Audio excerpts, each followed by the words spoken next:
আমাদের সমাজের একটা কমন দ্বন্দ্ব, যা আমরা প্রতিনিয়ত প্রতিটি পরিবারে দেখে থাকি। সেটা হচ্ছে বউ শাশুড়ির সম্পর্কে, যে সম্পর্কের মাঝে যে তিক্ততা থাকে, সেই তিক্ততা কখনোই ঘোচায় না। সেটা বৌমা এবং শাশুড়ি দুজনের কারণেই হয়ে থাকে।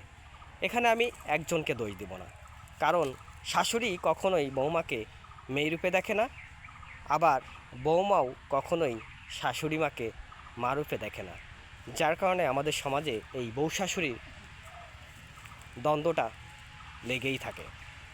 বৌমা কখনোই ভাবে না যে 20-25 বছর পর আমিও আমার ছেলে বিয়ে দেব এবং আমারও বৌমা আসবে। আবার শাশুড়িও কখনো ভাবে না যে 20-25 বছর আগে আমিও আমার বৌমার মতোই এই বাড়িতে নববধূ রূপে এসেছিলাম, আমারও শাশুড়ি ছিল। যদি এটা ভাবতো দুজনেই, তাহলে কখনোই তাদের মাঝে খারাপ সম্পর্ক তৈরি হতো না। তারা একে অপরের সাথে মিলেমিশে একসাথে বসবাস করতো।